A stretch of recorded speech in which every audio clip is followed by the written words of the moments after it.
Hello and welcome back to Differential Equations, section 8.1 on power series.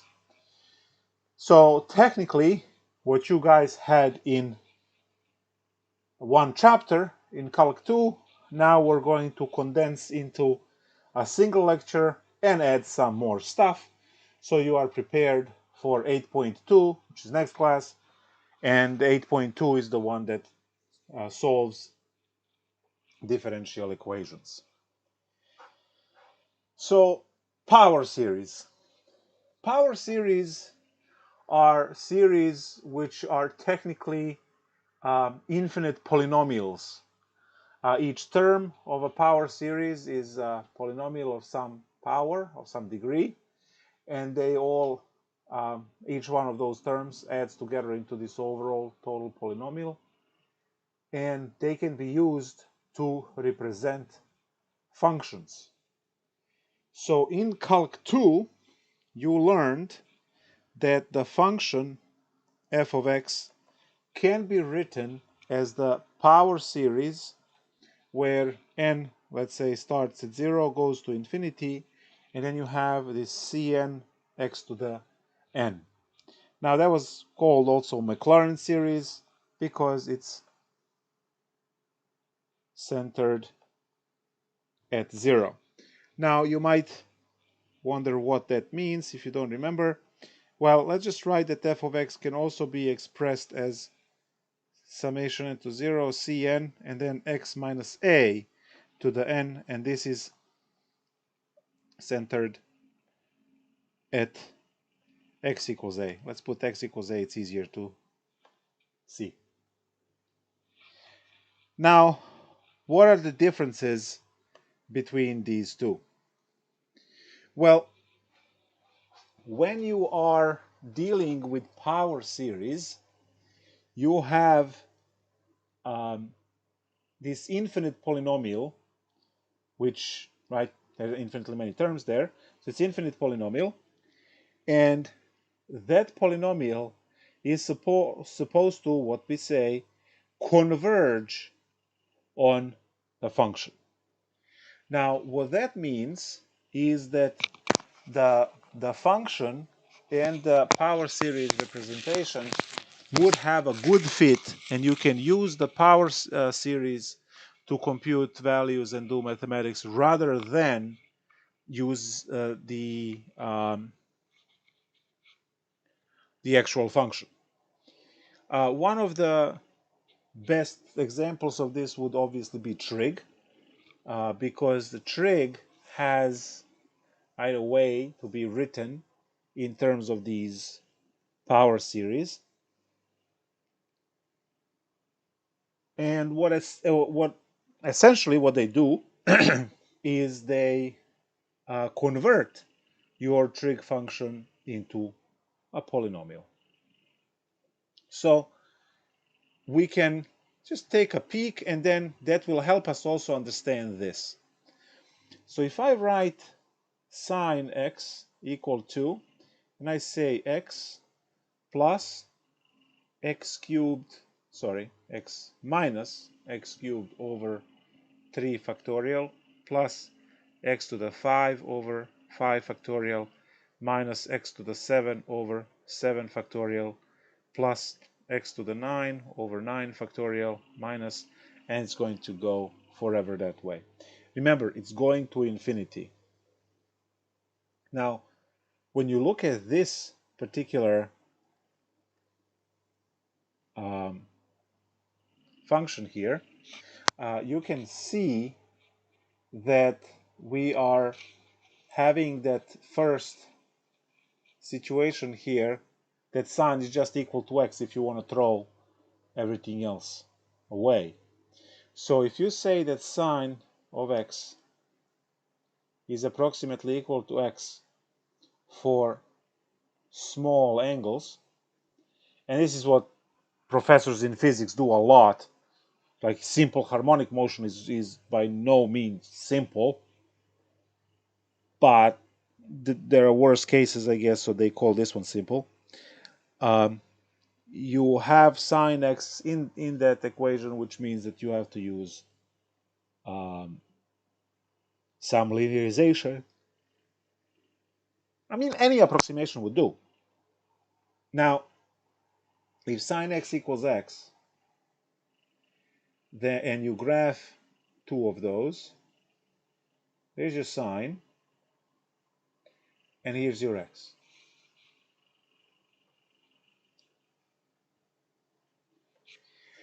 So this is what it means centered at 0.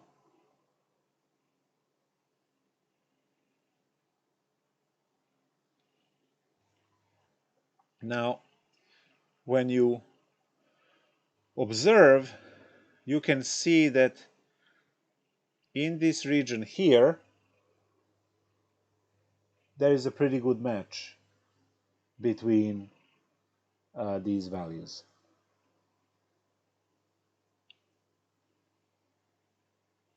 Meaning red and black, y values. Now, you can say, okay, so the black function is sine x, the red function is just x, and we still have very close y values, but it's for small angles. See, the middle angle here is pi over 2. And the middle angle over here is negative pi over 2. Now, if you are going out to, let's say, 30 degrees, which is pi over 6,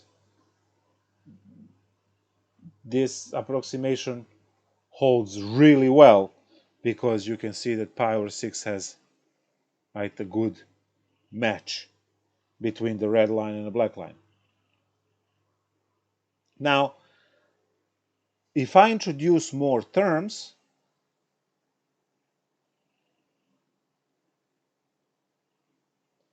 3 factorial is 6. So if I introduce more terms, right, in that case, the red line is now going to wrap for a little bit around the black line and give us even a better approximation.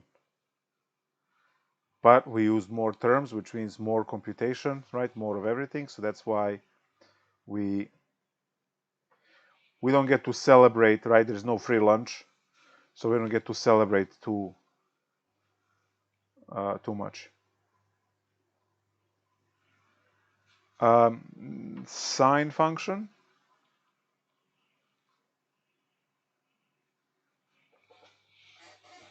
And then our red cubic function.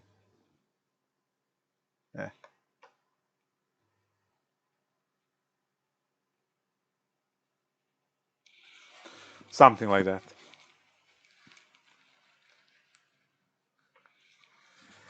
So now you see that much more area, much more region in there to actually compute what you want to compute. So you are no longer just bound to work within 30 degrees. Now you can go up to 45 or maybe 60 and so on. Now, why I talked about this? Because we need to understand immediately, if you missed this idea in Calc 2, which is the one that taught you power series, the idea here is to turn the function into polynomial because it's easy to manipulate the polynomial. Like anything by finding roots is relatively easy for polynomials of the second degree. Right? Relatively anything is easy. So when you take a function of some kind and you turn it into power series, it's important to know where to center your function. Because if you center it too far away from the value that you want to compute, you are going to get the wrong answer. So, if I take a function, right, some kind of power series, in this case black line, that's a sine x is a function, and then you have the power series which represents that sine. Hopefully you see that calculations at pi are not going to give you 0, which is how we know it's approximation. Now, if you want to confirm that, just plug pi in and see it not be equal to 0. But if you pick anything in this range here, where you have the perfect fit between the black and the red line, then you can use them interchangeably, right? You can, well, you can just use them interchangeably. That's good enough. All right, so now I do not want to compute. Why did I put 0 here? It's supposed to be pi. Oh, come on. There we go. So look, if you try to compute at pi, you know that sine is going to give you 0 because sine of 0 is pi. I mean, sine of pi is 0. That's the most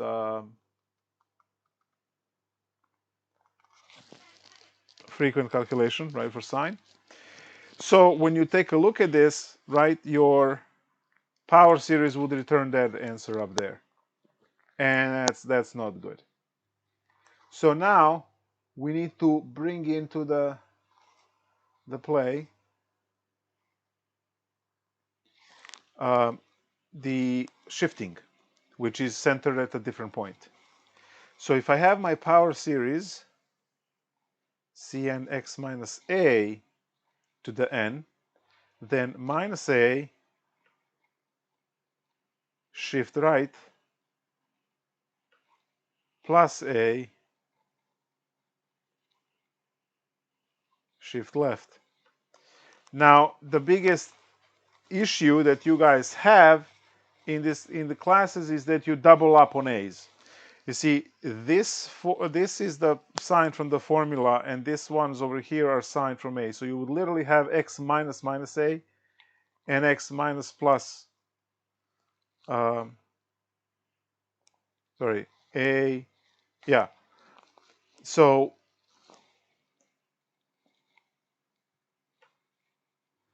this negative and this negative is not the same negative, right? So if you write x plus 3 is shift to the left, and x minus 3 is shift to the right. Now, why I want to do that? Because I can't use the, in quotes, normal sign and then try to compute away from it. So the shifts that we see, right, in the parenthesis, when we say centered at whatever value, that's just shifting the whole thing left or right for better approximation. Now, you pick the close point, obviously, for a, and you go from there. So if I want, and we'll come back to this a little bit later in this same class, if I want to compute, let's say, e to the 3.2, I'm going to center my calculation at e to the 3. And we are going to have a very good, right, depending on how many terms you leave, you will have a very good representation of that function, and you can compute inside the function, inside the power series rather than inside the original function. Now, when you understand, right, that power series are supposed to be used as, I don't want to call it a last resort, but you use it when you need a really big sledgehammer, and that's when the power series come in. Yes, you can still, crack the eggs with it. You can still, but the sledgehammer is to be used when pretty much every other method failed, and you just need to solve differential equation. So power series would literally solve every problem you throw at it. but at a great cost. It's really computationally intensive. So we first need to know what are the functions when they convert those functions into your polynomials, so for the differential equation. So we're talking now about Taylor polynomial.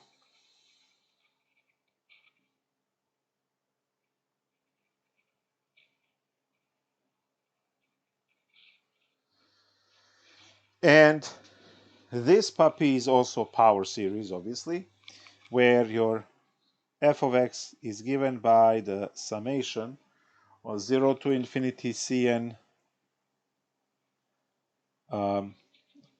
x to the n, where Cn has a special formula for you to work out. So that's nth derivative computed at a, that's the shift a, over n factorial x to the n.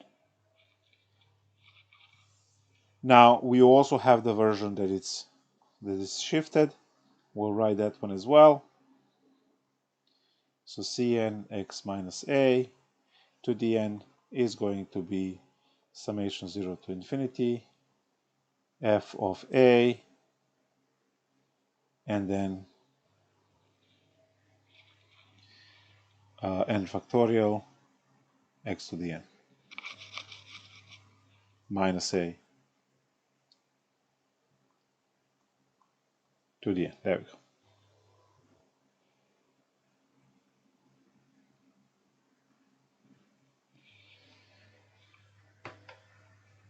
Now, if you don't remember this stuff from Calc 2 and you missed our review and you didn't watch it online, right? So there's a lot of those.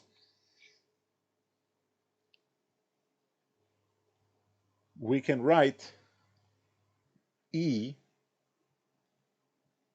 to the x as summation of x to the n over n factorial.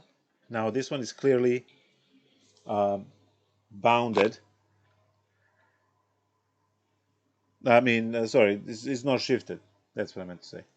Now, if you write what I write what I call exploded view, and we all need to understand, where this comes from. So we'll take a pause now.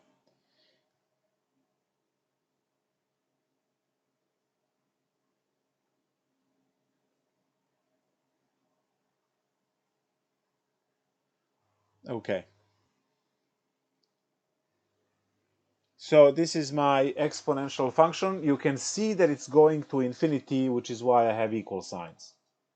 Otherwise, right, if I just chop up a piece of this, immediately becomes approximation because I am throwing away all of these terms, right? And there are infinitely many of them, and I just throw them all away. And there is a good reason for it, actually. For this type of approximations, it's usually enough to have 3 or 4 terms. Rarely you go over that in academic setting to just learn these things. Now later on you're going to have differential equations with 20 something variables, so good luck sorting that one out. But for our purposes here, right, we can just use the first 3 or 4 of these, and they're already going to have insanely good precision. So here's e to the x, right? And then we also need the trig ones and the inverse, and the hyperbolic trig. And then we can talk about properties. So sine and cosine. So sine of x is given by -1 to the n. Now that's the alternating term, guys. You can see it alternate, right? When I wrote it here on top, you can see positive, negative, positive, negative, positive, negative, positive, negative, which is obviously the way it's going to be because it has to be broken into these parts, right, to observe increase, decrease, and each one will correspond to the image, right? Anyway, let's go and finish this one. So we saw that x is raised to the 2n starts at 0, so 2n minus plus 1 divided by 2n plus 1 factorial. So this is your sign, and we already seen that it's equal to x minus x cubed over 3 factorial plus x to the 5 over 5 factorial, and so on. Oh, I forgot the factorials here. Holy nightmare. Whoa, that was terrible. That was terrible.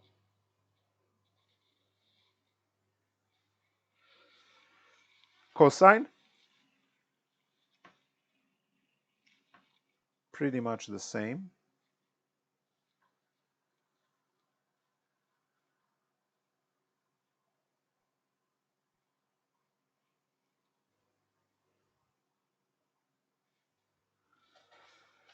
So now, when you plug in 0 for everything,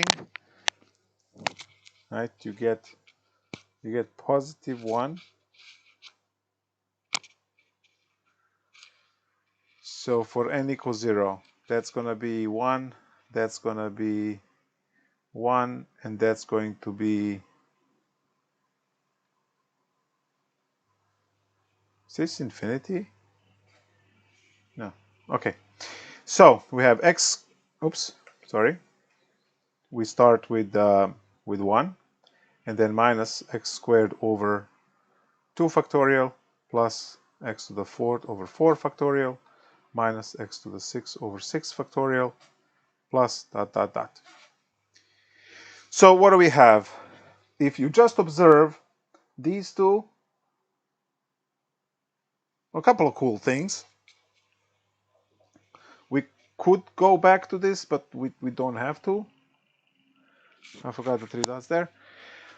Please observe that all of the exponents on the sign are odd in a Taylor polynomial. That's how we know, right, that trig function is odd, because it has all odd powers. And the one on the bottom is even. Now, you were asked to memorize that in your pre-calculus class, and then depending on, right, who taught the course and which way, you could have ran into it later. But the trick is that it's very easy now, right, to figure out very quickly whether the function is even or odd just by looking at the power series and all of the powers that are there. Also, please note the alternating term. It's very important, right, because the two functions that are coming up right now are hyperbolics, and they are pretty much the same as sine and cosine, except there is no alternation. Now, the way I write those functions is I literally take these two, and I copy them, and I just remove the alternation.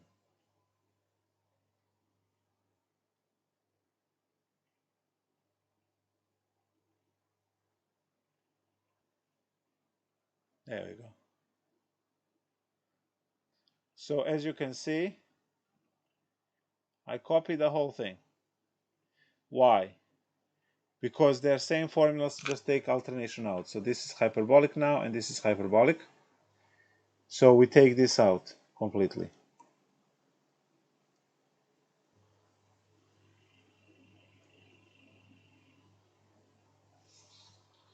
Cool. Oh, I forgot to change all of the negatives into positive. So the difference between sine and cosine and sine hyperbolic and cosine hyperbolic is literally this alternation that you have for sine. Now, if you ever, graph your tangent and, I mean, not tangent. If you graph all of these things, you can see the correlation between like the left and the right. Now, if you go to the book, you'll find more of these, right? You'll find more of these, but these are the ones that generally pop up, right? Because all of your um, problems in mechanical engineering and electrical engineering, and most of them are oscillations. So you know that you're getting trig, and this is telling you what to do with the trig. Now, as we discussed before, there is a way to convert your answer into a single, right, variable. So we'll see how's that done next class and those things. But I just need to make sure that you know, right, that we can still condense this and work with it. All right, so far we talked about the basics of power series.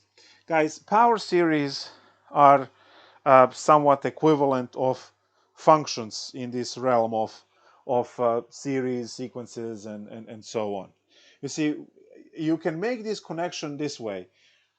Sequence is ordered list of numbers. Okay, you can remember that it's a pile of numbers. And then you have sums of those numbers. Well, that's like the operation, right? Like a mathematical operation between two values, except now we have summation because we have infinitely many terms. So we can't write them all out. So you use summation symbol to cut out a lot of your writing, but the answer is still the same, right? Because that's the problem. So what you are going to do now is take this idea and bring it one more step up, where you say, oh, but now I actually have a function because there's an x involved, right? So you can look at sequences as just a bunch of numbers. Okay, those are numbers. Then you have summation. Oh, okay, that's operations, right? So you're getting into expressions and so on. And then boom, power series. So now you're talking a function, because you have a function on the left equaling the sum on the right. I mean, that thing on the right better be a function. Otherwise, you are doomed. Now, why this story about sequences, series, and all that stuff? Because these things give us, right, the measurement of the nature, and you collect data, and you collect a lot of data points, and you organize that data, and then the computer gives you the model, right? So there is that conversion as well. Now, the main reason why we talk about this is because we can solve differential equations using it, obviously. And if you are not able to convert from not from a function into series, that's a easy cheesy one. That's the easy one, right? Because that one is in the book, right? You look it up. It's the other way that we need. When you have a whole bunch of terms, to push that back into sine and cosine. That is the tougher part. Now, we'll most definitely run into a problem with it, so we'll talk about it when we get there. All right. So we know what the power series are. Now we know the Taylor series is the one we're actually using with those derivatives, and then Taylor series are already given to you, so you don't have to compute them every time you need them because they're there, they're cover of the book, and all of that good stuff. Now, the next order of business for us is to take a look at some basic operations and properties that we are going to need and use a lot in our next class, which is going to solve differential equations. So let's take a look at some properties. By the way, there is more. There is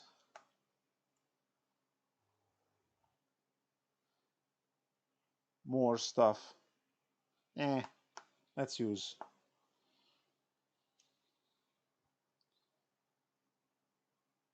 more are available in the book or online.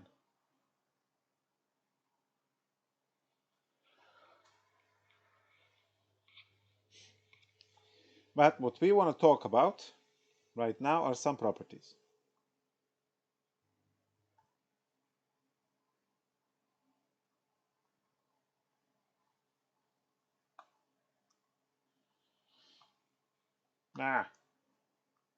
My tablet is on the awkward angle, so it's hard with the straight lines.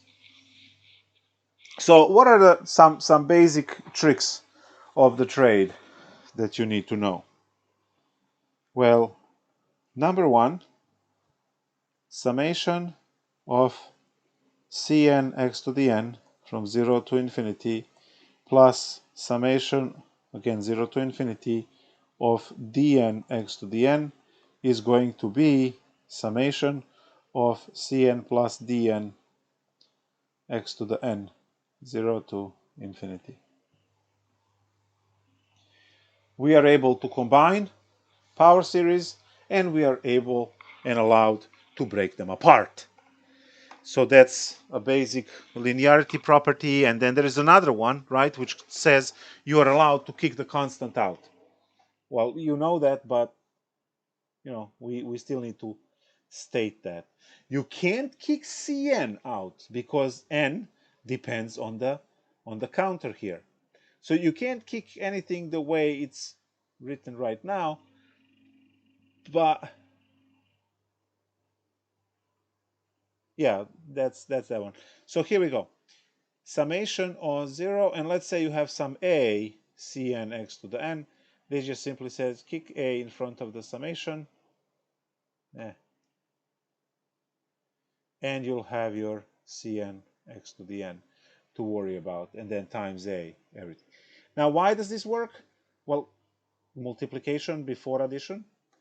So these terms here are ac0 plus ac1x plus ac2x squared plus, right? I'm increasing this counter n by 1 every time I compute a term. So when you take a look at this one, right, each one has a, and you can just factor that a, and then you have the rest of your sum. So you can kick that a out, which is good. Okay, so what else do we what else do we need? Again, you're always encouraged to go and look at the older lectures because they will necessarily, share some light right over here. So we have the constant property, we have addition. Now, this actually property works also for subtraction. So I guess I should add that. Maybe we can do a blue minus sign. There we go. So you know that if it's, addition on one, it's the addition on the other as well. They have to be together.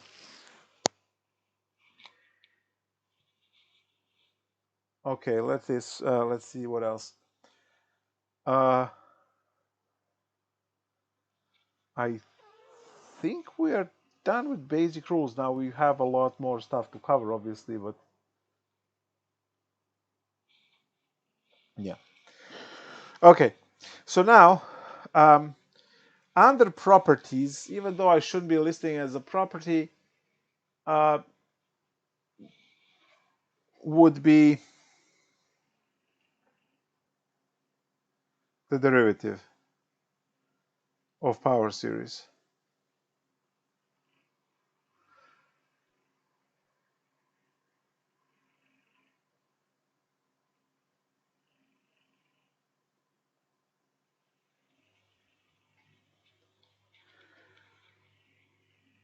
Now, when you take derivative of the power series, this part will behave like any other derivative, right? You have Cn, then n drops down, and then you have x to the n minus 1. There's no different there. But the problem here is that the counter shifted by 1. That there is called, has a special name, and that special name is grade killer. Right there. Actually, let's get closer with this arrow. So this one is known as grade killer in my book, right? Because you forget it. You forget when you differentiate and you will have to differentiate twice, which means that once you take the derivative again, it will shift one more time. So when you take the derivative of power series, you need to make sure that that counter switch there. Now you can go to second derivative, third derivative, whatever derivative you need, right? Because some differential equations that are in the book, right, had the seventh derivative in it. Now, obviously, you don't want to sit there for 10 hours and do that, but maybe you do. All right, so now procedure.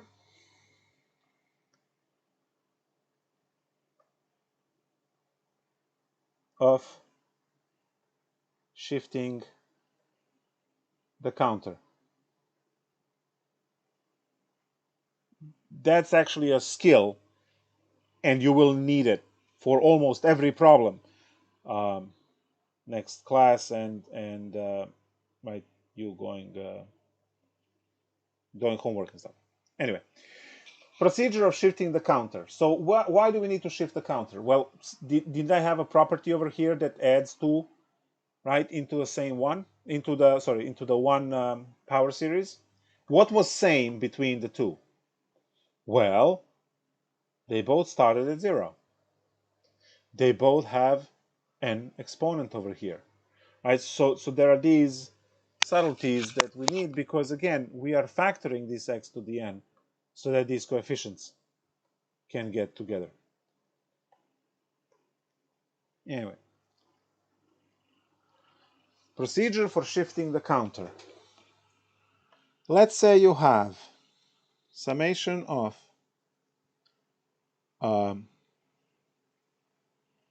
1 to infinity of some coefficient Cn, and let's say have xn. It doesn't really matter what I put, but clearly whatever. Procedure for shifting the counter.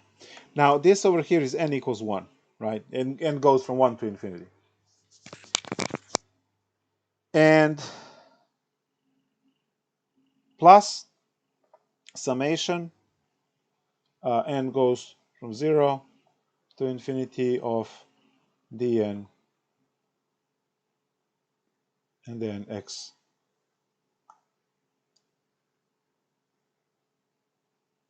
I don't know why I wrote the caret. Just write the exponent. All right.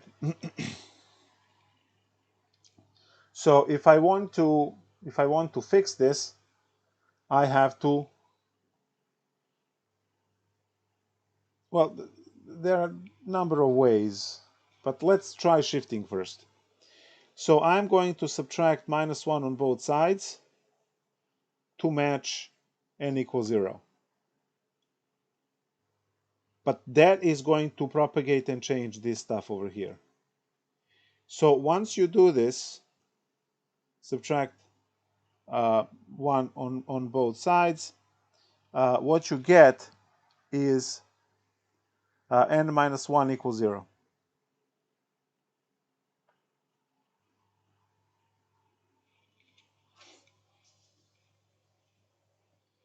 So you have your n minus 1. Now define this as, let's say, k, right? K equals 0. And now, if your summation is going to be k equals 0 to infinity, you better change all of these into k's. Now we're going to know if I had the right sign there. Because I just put whatever down as a problem. So what's from this step here, we know that k is n minus 1. So we go and we say, instead of Cn, oh, I did not solve for n. N is k plus 1.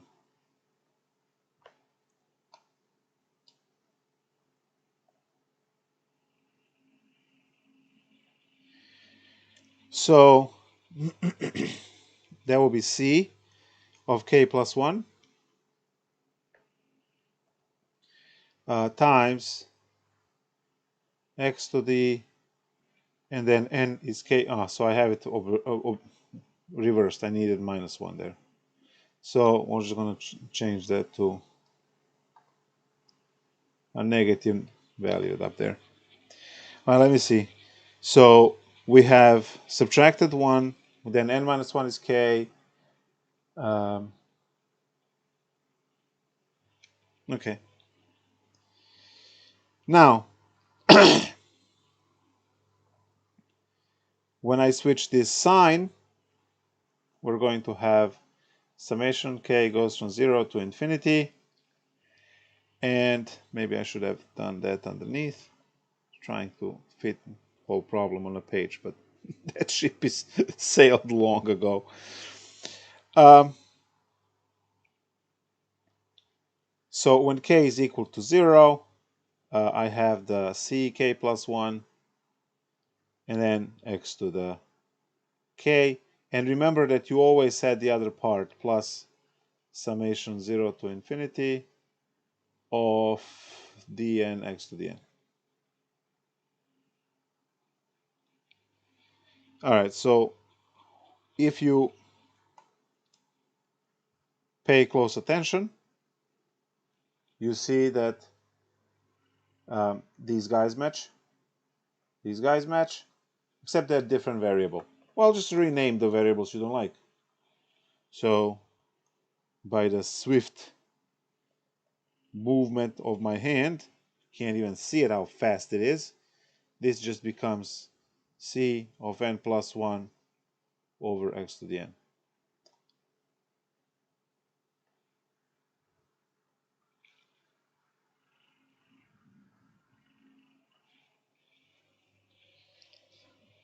Now I can put these two power series together into a single power series, which will have cn plus 1 plus dn.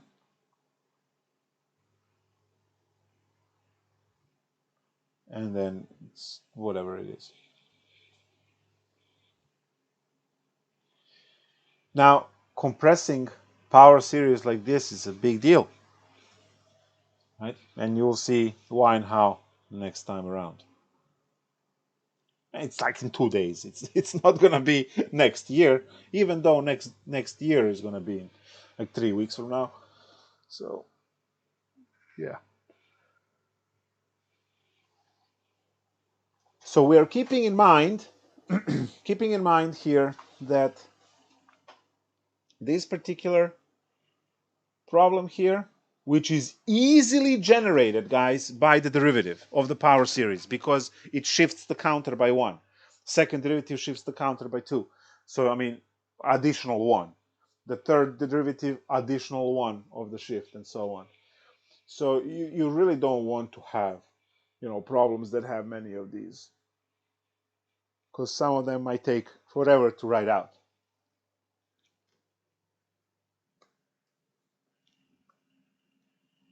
Okay. So now we learned that. Now there's also a cheap trick, which is peeling off terms, right? Which is appropriate in other cases.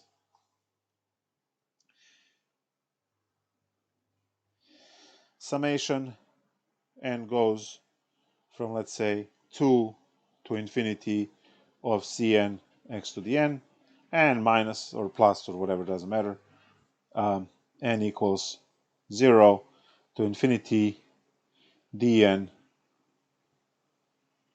plus 2 times xn. It doesn't really matter what you put inside. Now, can we shift the counter over here? And the answer is yes. Oh, I put the n on the wrong spot. It's x to the n. There we go. So, going back to this, your job is to combine two power series. That's your job. Because you will be combining 3 next class, right? Right now, let's practice on what it means to put these two together. All right.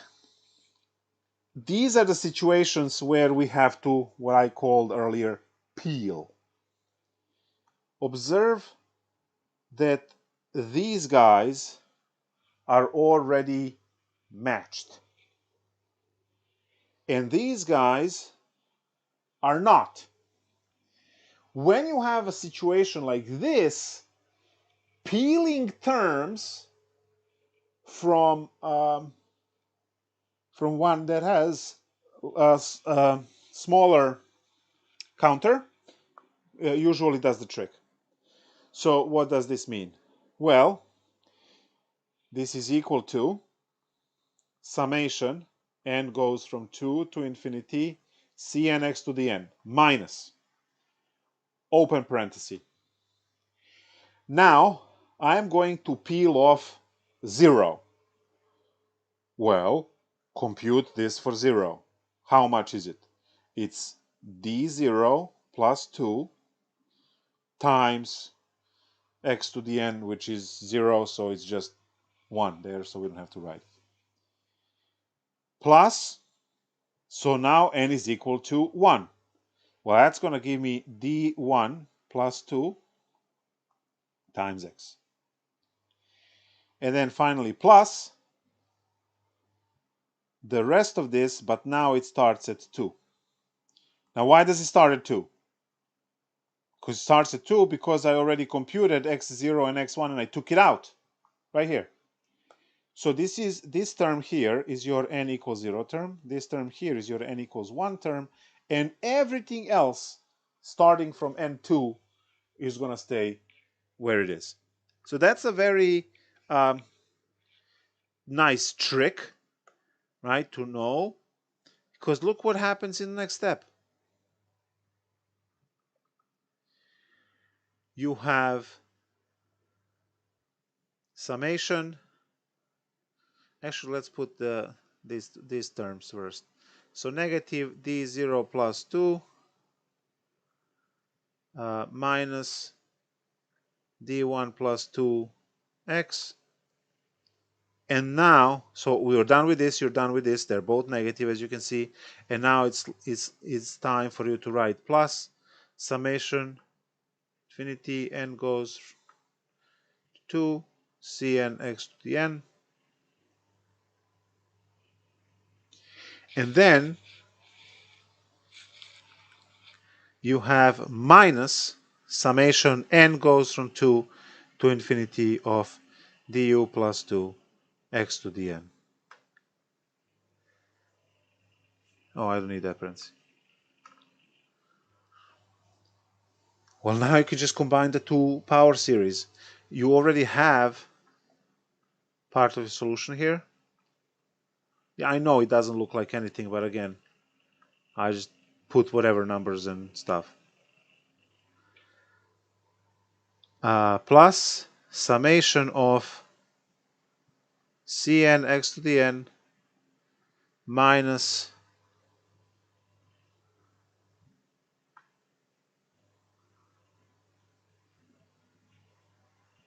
summation is picked out, du plus 2 .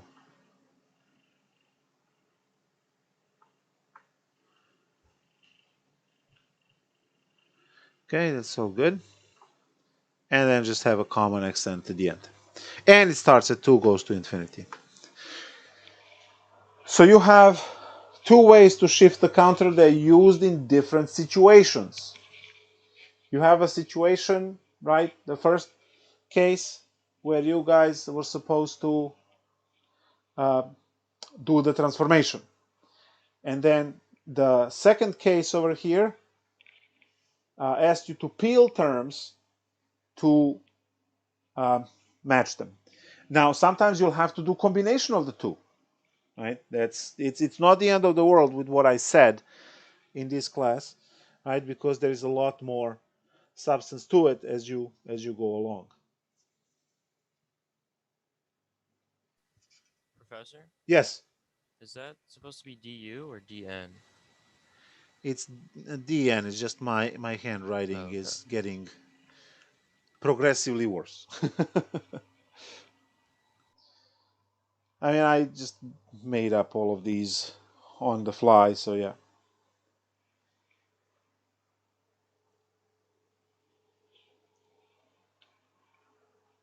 Okay, so what else is important here. So we did the shifting. We understood what they are. We wrote the basic ones. Okay. So when you are adding, so to recap, when you are adding two power series, they must have the same counter, right? And the power on n must be the same. So that's something. Maybe I should let me write it in blood over here.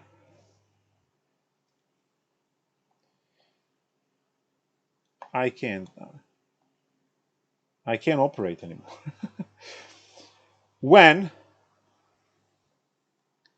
add slash subtract two power series,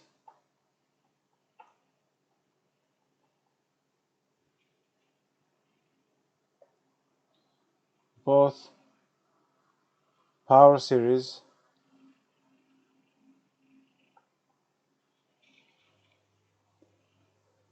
okay. When add subtracting two power series, both power series must match counter and the variable.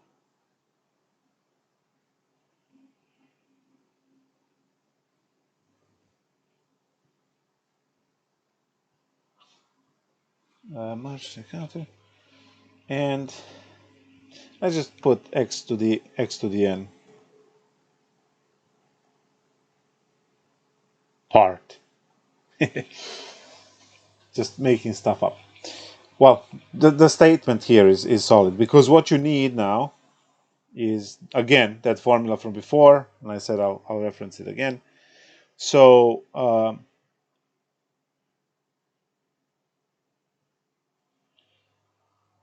match the counter. So n equals 1 to infinity of Cn, I want to say x to the n, right?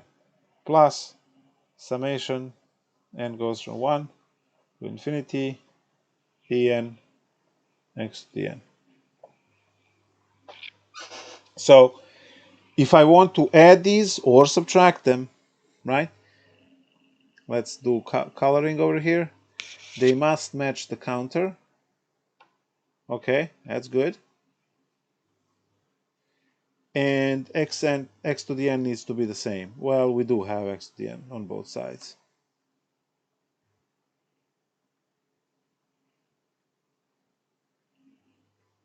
So it passed both conditions. Right, so you're ready. Now, none of our differential equations will pass these conditions. Right, next class, none of them. Right, this is nice story here, but the next class, what's going to happen is you're going to take two consecutive derivatives, obviously, and your counters are going to be all over the place. Your exponents are going to be all over the place, and you have to use the procedure I just showed you. Now, you're supposed to know this procedure. What was the name of the geometric series in geometric series? So you should know the procedure to shift the counter, because sum of geometric series can only be calculated if you have this counter starting at 0. Like pretty much all other tests are like, yeah, we don't care where it starts, but this one is kind of picky. I just remembered that I forgot to tell you about convergence, and that was supposed to be the talk about convergence earlier in the class, because the convergence, like if your polynomial, right, whether it's the full polynomial or part of that polynomial, if that doesn't fit the function, right, doesn't fit the function. That's it. Now you can, however, let me just see. I'll go back to the picture to explain this a little bit better. Here we go. So convergence, right? You see that the red line snakes on top of the black line and follows it, right?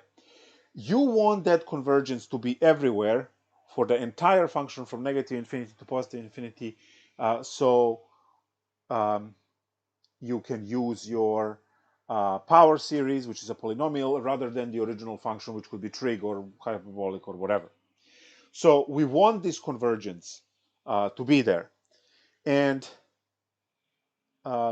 again, this is more for math majors than anyone else in the class.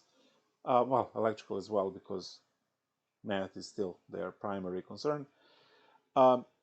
Your convergence can be, you can check the convergence using the ratio test from Calc 2. So the convergence of power series is something that is, again, from chapter 11. And if you still have your calculus textbook, and that's the one where you, again, end up with mismatched terms and all of that kind of stuff. You have to, right, do all of the things.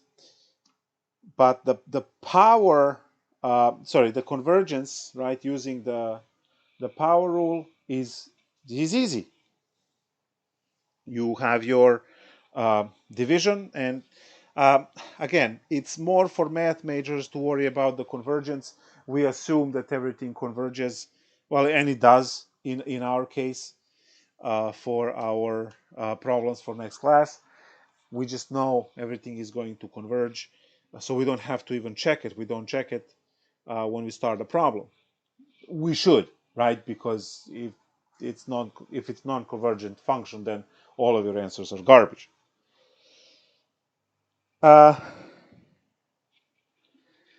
Just want to make sure that I didn't miss anything. Want to browse real quick through the book and see.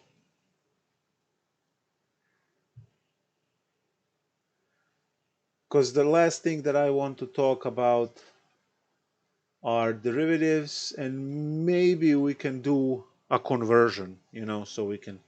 See, I mean, oh yeah, we have plenty of time. Plenty of time.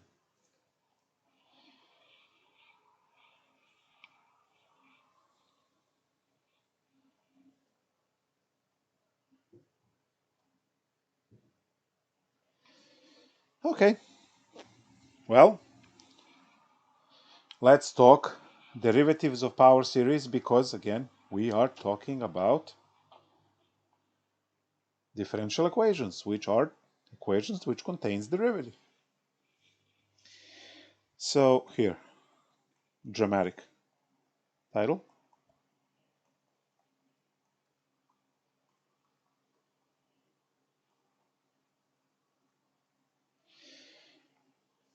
All right. So say I have some function f of x whose power series is this one. We're not going to do center today. We're just going to go here.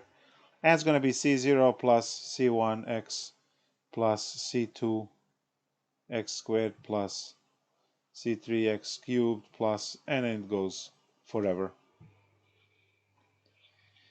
So what would be the derivative of this? Okay, well, I did tell you that you have to change this to 1. When we copy the constant, and then you have nxn minus 1 over here on top,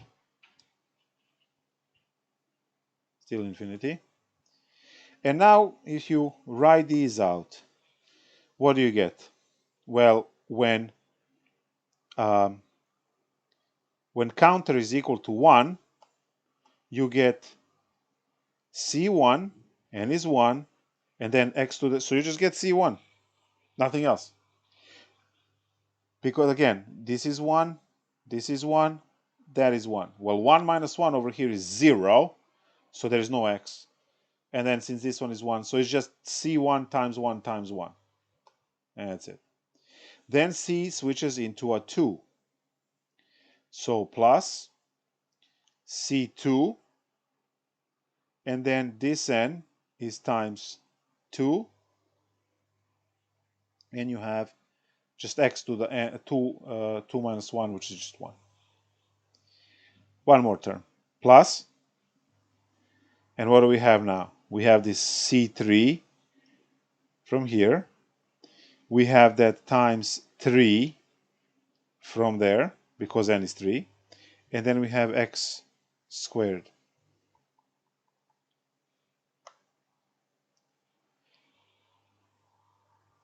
We got this.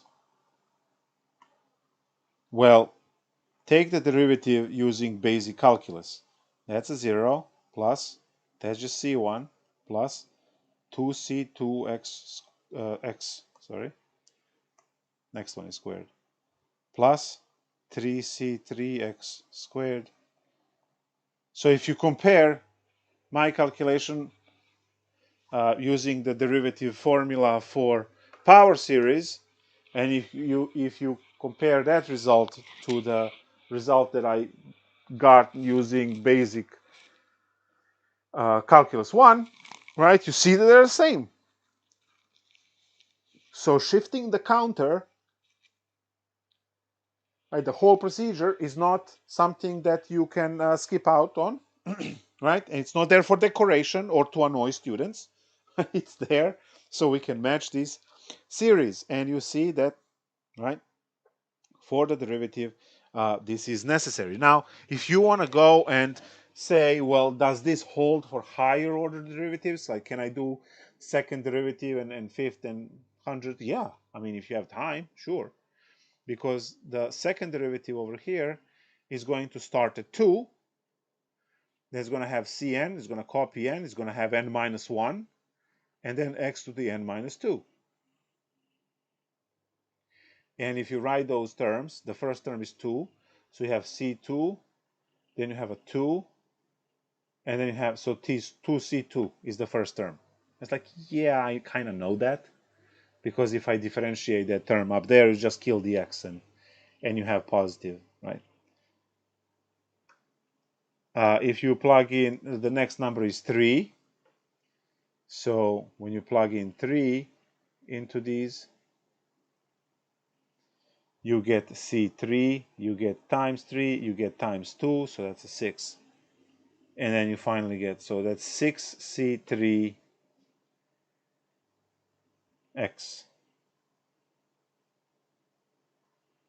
which is exactly what the derivative of this is.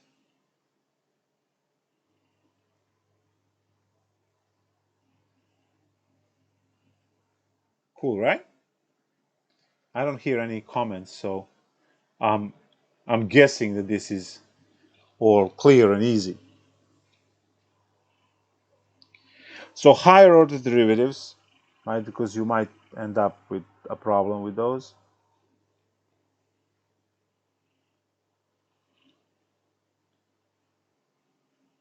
Okay. That's the derivatives. So how about we now work on a conversion of a power series? Like, the homework will ask you. I just opened the homework pages in the book, and I see problems where they ask you to compute the radius of convergence. Maybe I should go through that.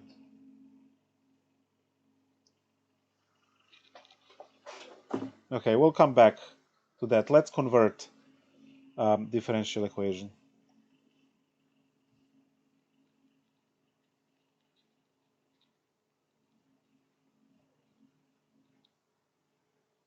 So how about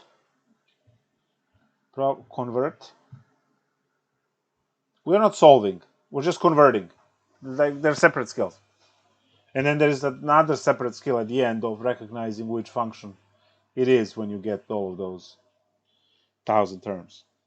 Anyway, problem 17 says, convert x squared y prime plus y equals 0.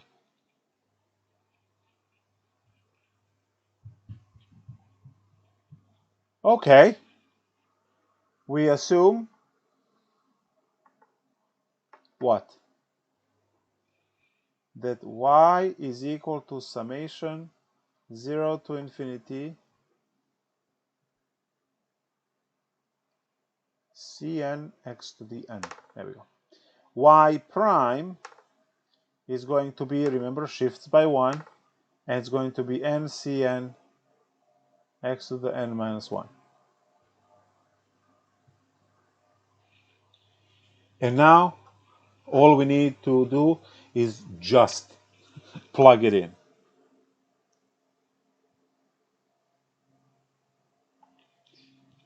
Just plug it in.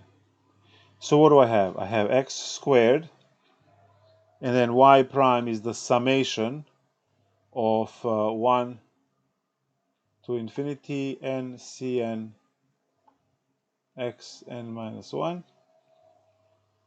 And that's, so you have your x squared copied, you have your y prime copied, and now you have plus y, which is summation Cn x to the n.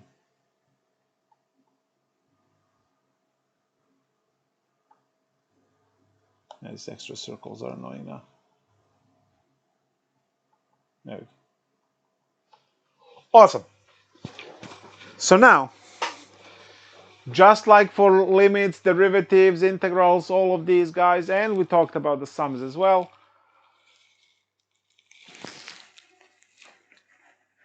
x squared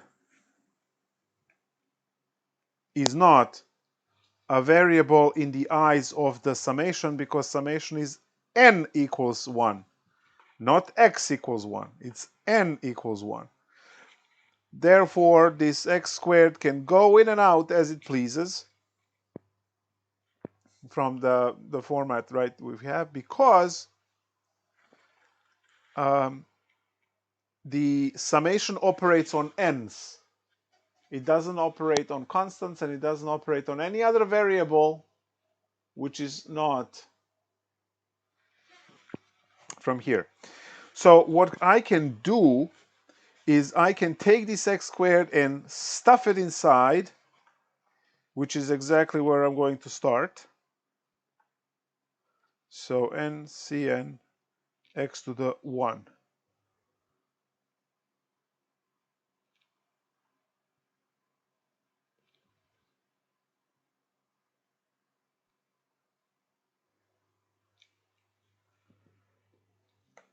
I'll do the better job here. There you go.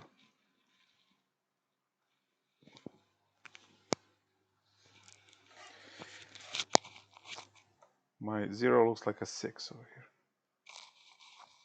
There we go. What is this? I'm wondering if it's my pen. Let me just switch the pen real quick so we don't have these issues. All right. So again, I need to combine these. What's the problem? The problem is nothing matches.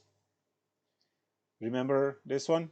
When adding and subtracting two power series, like combining them into one, both things must be lined up. Your derivative will shift the counter, so you have to make sure the counter makes it, and then also the exponent. So when you subtract 1 on both sides over here, you will have n minus 1 equal to 0. Remember, you make this a k. K is equal to n minus 1. And from there you solve for n, which is k minus 1. Yeah. All right, so what do we have here? Summation k is going to start at 0, still goes to infinity up there. And then you have your n. Well, you can't use n, you have to use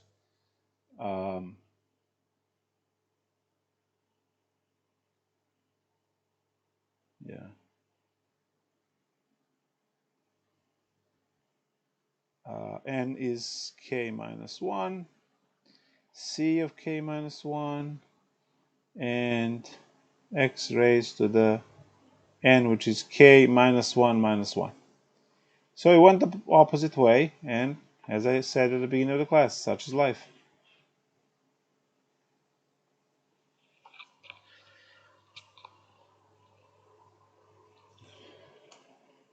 x to the n of 4. There we go. Stop. Shouldn't that be k plus 1? Because over there you have k equals n minus 1.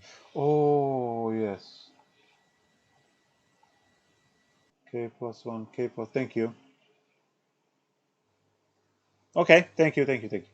So summation, k goes from 0 to infinity of k plus 1, ck plus 1, x to the k,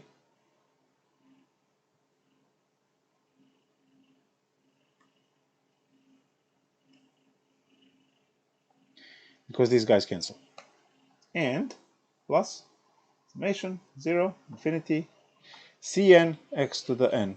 Now you just swap the words.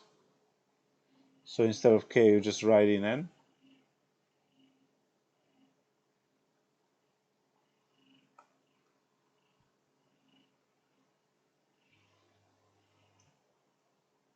ck plus 1.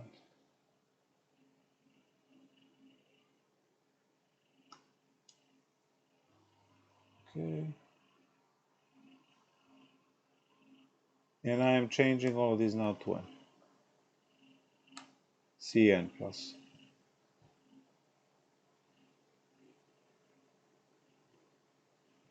And from the second one.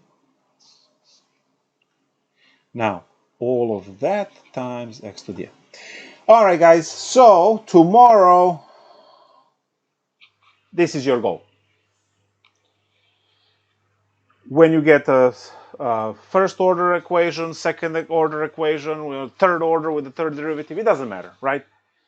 Once you are done with either the shifting the counter or the peeling, your job is to combine all of the power series that you see into this single power series. And within that single power series, you are going to have this highlighted term, right? Highlighted expression, which is called the recurrence relation.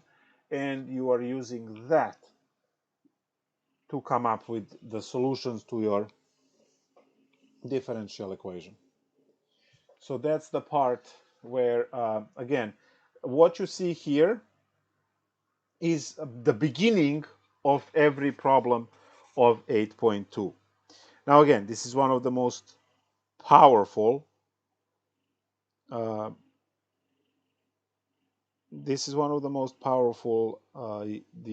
methods of solving, right, which is why I call it sledgehammer. But we are going to introduce this, right, working on the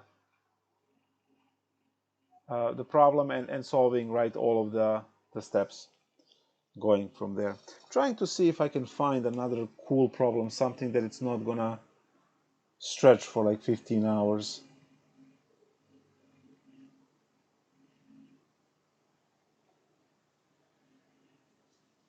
You know, all these problems are virtually the same.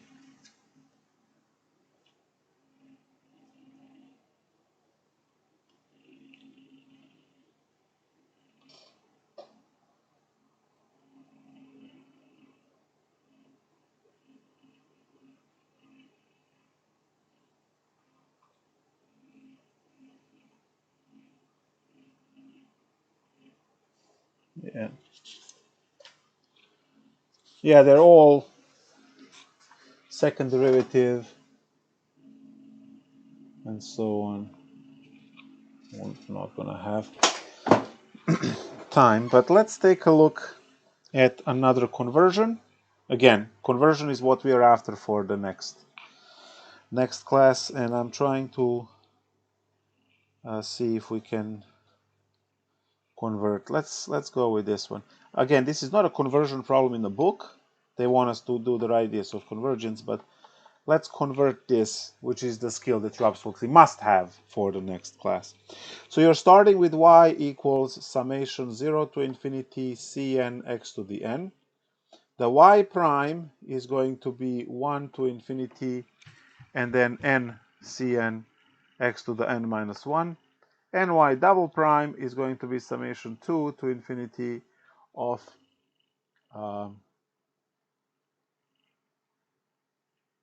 n minus 1 c n x n minus 2. There we go. Awesome. Now, you're only using this one in there and this one in here. That's all. We're not using the one in the middle at all. But we had to get it so we can get the second derivative. It's like think of it as a collateral damage. All right. So for y double prime, I have summation of n minus 1 cn x n minus 2.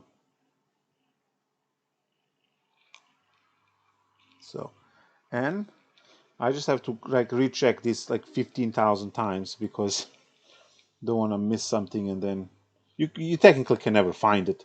It's just a huge mess. So we have cn x to the n minus 2. Good. And then plus 9 times summation of cn x to the n from 0 to infinity. So we have to, and that's equal to 0. That's our differential equation. Okay. Let's shift the counter in this case. So n equals to 2. Take away 2 on both sides. And you get that n minus 2 is equal to k. Yeah.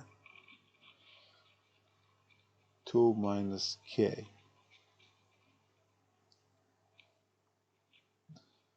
That means n is equal to k plus 2. Not going to make the same mistake again, I hope. All right, so what do we have? We have summation of n goes, goes to infinity. N equals 0 to infinity. There we go. And now you have your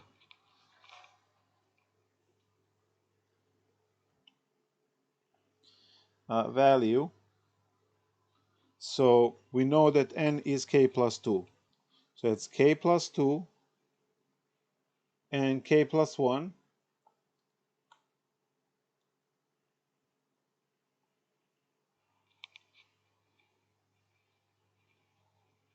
Yeah, everything should be there.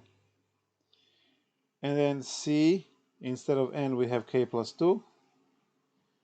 And x to the n minus 2.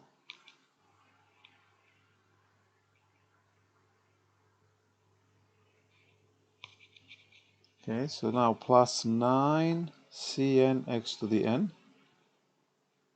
And then we close these parentheses and we put the dx. There it is.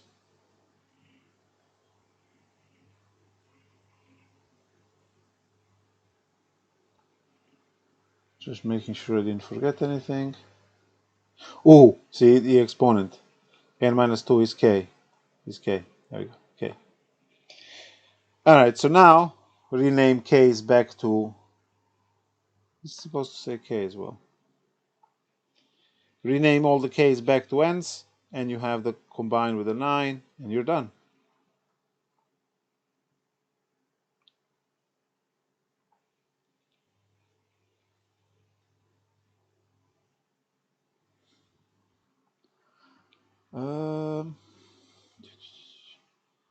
So this one, this one, this one. Let's just rewrite everything. So we have k plus 2, k plus 1. Oh, we're renaming them now into n. Cn plus 2, x to the n, plus 9, Cn, x to the n. And then we have the x at the end.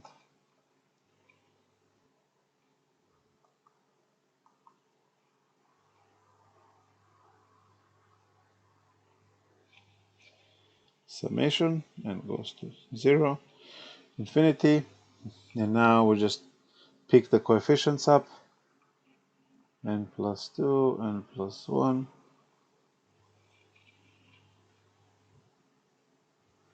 And then C N plus 2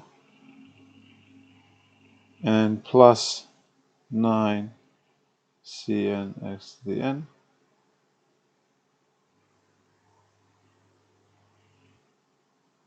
No.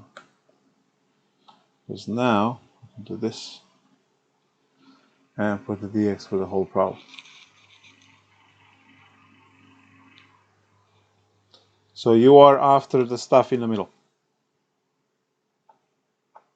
So it's going to be called the recurrence equation. And it's used to actually give you the exploded form of the power series solution. And then you can compress it down into the value.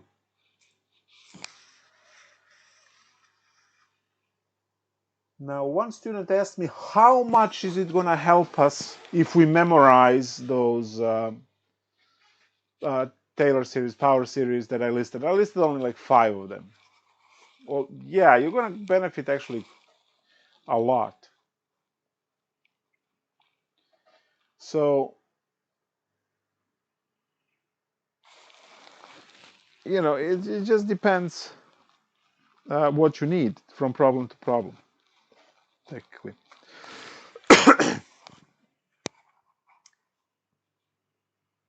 Okay. I don't want to go into solving this again. Your conversions backwards, again, have the procedure to them. I mean, you can take a look at this stuff. It's not secret. I can just jump into my differential equations from before and take a look at power series. And you will see that your problem starts with this plus shifting the counter, renaming it back into n, plug everything in. And here is the recurrence relation. Remember the stuff that I highlighted in blue? That's exactly what you're after. And then here is the procedure of figuring out this. So we'll go through this tomorrow, in 2 days. I don't want to bother you with this stuff, but in order for us to condense equation into what it needs to be. So then you will be able to solve the same equations, right, from your chapter 1, literally, like first derivative, right? But also constant coefficients and undetermined coefficients, variation parameters, like they all have this stuff. And in some cases, right, it's gonna kick out those extra terms and create, you know, make the calculation a little bit different.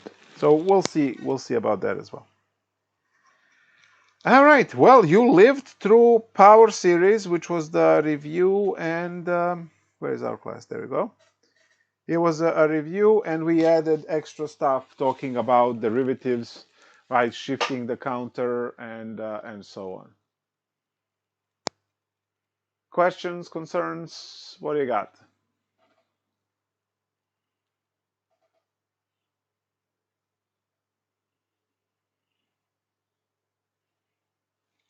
No questions? Uh-oh. The homework is gonna open up, right? Yes, that's gonna happen right after this class. Okay. So everything is opening up from the beginning of the semester, so you guys can review, right, and fill in the blanks. So for the last, what do you have, 10 days of the course or whatever, 7 days of the course, everything opens up. Actually, I am clicking towards that thing already. So waiting for other questions. Anything else, guys? Professor, I had a question. Did you get my email pertaining to the test the other day? It didn't have to do with the exam closing early or anything. I was locked out of Canvas because my password expired. Let's deal with that after I'm. Well, actually, Okay, yeah, no let problem. me just shut the YouTube down because that portion is done, and then we'll deal with the